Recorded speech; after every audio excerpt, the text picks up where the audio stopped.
2人到店竟然即送海膽，成日都話國貿呢邊得金光灣一間商場，而家連國貿自己都開商場啦，就叫做國貿 Spring。地鐵站喺呢度，商場就喺呢度。其實呢間商場咧喺今年6月已經係正式開業㗎啦。咁對於成日嚟國貿嘅朋友嚟講，應該咧就唔陌生嘅。咁你話呢度好大咧就唔算大啦，成個範圍一眼睇晒。但係佢嘅好處就係地鐵上蓋交通方便，咁而且咧喺好短時間咧已經開咗，同埋好新啦，而家招商招得好完善。但係咧，我今日第一次嚟，一於就試下呢間位於3樓嘅日料店啦。咁呢間店咧專門係食 omakase，入去坐低見到好多唔同嘅選擇啦，豐儉由人。嗱，咁我今日咧就食呢啲嘢啦，係一個368嘅 omakase餐，而且而家係工作日咧，同一份 omakase 第2位先至係168。咁呢個係宮廷魚燕抹茶豆腐，上面有個杏仁奶蓋啦，仲有少少嘅海葡萄作為一個點綴，係一個前菜嚟嘅，好濃郁嗰個抹茶味，同埋嗰啲豆腐都好滑嘅，入口即溶啊！唔知我食出咗少少山水豆腐花嗰啲味。中意食 omakase 嘅其中一個原因就係中意一路食一路可以望到阿廚師整緊嘢，非常之有情緒價值。咁第二樣嘢咧就係蟹黃蟹膏蒸蛋啊！嗱，呢份茶碗蒸嘅蟹膏咧就油潤香濃啦，蒸蛋好滑啊，成嘴都係濃縮嘅海鮮味，食完咧仲有少少回甘添。咁而家上緊呢個咧係平木魚薄做啦，佢上面係有啲發葱、羅妙蓉同埋柚子醋嘅。咁佢咧應該係比目魚嚟嘅，亦都係白身魚啦。佢嘅肉質好緊實，整成咗薄做之後咧，佢嘅口感咧係軟滑中有少少明顯嘅咬口。點埋隔離嗰份酸汁，啲果酸可以令佢嘅鮮甜味更加出。佢上面呢個位咧係有少少石烤過啦，所以咧佢係好油嘅，同埋好溶嘅，即係兩種唔同方式嘅做法夾埋一齊食嗰個感覺咧係好新奇，我覺得。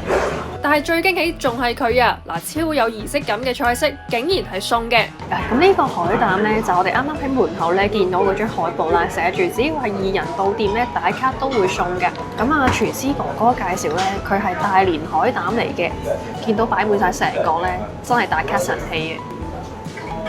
好鮮甜啊！嗰個海膽好甜，同埋喺中間因為好多配菜嘅關係咧，跟住啲透明呢啲位置其實佢係啲醋嘅果凍嚟嘅，有少少蘋果醋嘅味。咁佢呢個 omakase 裏邊咧，仲有2份咧係燒料啦，雞生蠔啦，黃魚雞腿一夜乾，好香炭火味，同埋佢係軟烤嘅，而且佢係好入味。一夜乾咧，其實就係將食材短暫醃製過之後咧，風乾1夜嘅意思啦。咁黃魚雞本身咧就比普通嘅白魚雞雞味更加濃啦，佢嘅肉質會更加緊緻嘅，同埋個雞皮係脆，好正。呢一味咧就係芙蓉芋絲海露啦。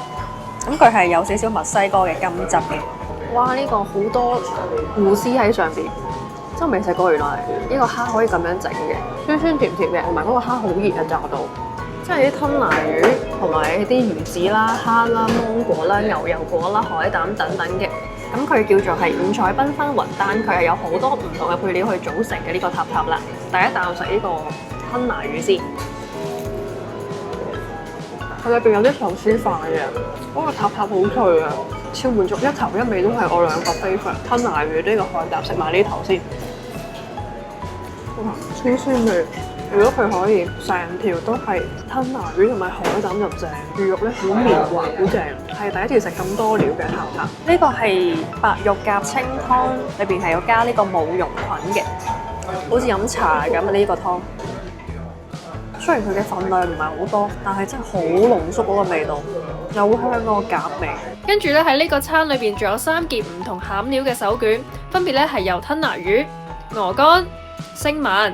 吞拿魚手卷嘅口感就係最清爽、最輕盈嘅，因為佢裡面醋飯嘅酸同埋魚生嘅油潤都啱啱好。但係我最中意一定就係鵝肝啦，因為佢嘅口感係最肥最油嘅，係所有手卷裏邊油潤感最勁嘅一個。嗱，咁佢入口咧可以即刻化開啦，綿密到好似 cream 咁樣。星鰻表面有啲鹹甜嘅醬汁，佢嘅肉質咧係好鬆軟啦，口感係好綿軟滑溜嘅，鹹甜味道嘅平衡咧做得特別好。嗱，咁除咗嚟食 omakase 之外咧，我仲單點咗呢一啲好特別嘅嘢。我記得我以前有食過嘅，咁佢叫做酥炸河蝦仔啦，咁真係好細隻，好 mini 啦。跟住隔離呢份咧仲特別叫做係唐揚麻雀腳，真係好細隻嘅啲腳仔。星鰻咗時蔬天婦羅。好嗱，呢個咧就係我哋另外單點嘅鴿子一夜乾，見到佢係成隻鴿髀咧喺齊度嘅。其實佢食起身嗰個味道有啲似油封嗰種感覺。同埋佢個皮咧係脆脆地嘅，而且嗰個鴿皮非常之薄身啦，中間仲有少少嘅油脂爆出嚟，所以食嘅感覺都真係幾正。同平時食開呢啲紅燒乳鴿有啲唔同啦，呢個似烤嘅感覺。哇！呢個咧係飯辣貝塔塔啦，就係套餐之外單點嘅，喺上面都會有少少呢個醬咧，同埋呢個魚子嘅點綴啦，爆汁嘅裏邊，全部汁係爆喺個口腔裏邊，咁裏邊係啱啱爽正，呢個好好食啊！再食多一球雪糕就完美結束呢一餐啦！食飽出嚟咧，發現原來我一早嚟過呢度啦，因為呢度2樓咧原來就我之前打卡過嘅 All In 啦，呢個商場咁快就起咗，今日星期一都咁多人。嗱，咁其實今日咧都好開心啦，第一次嚟到呢個商場，咁希望咧佢可以再開多啲食肆啦。下次經過國貿咧，大家就多啲揀啦。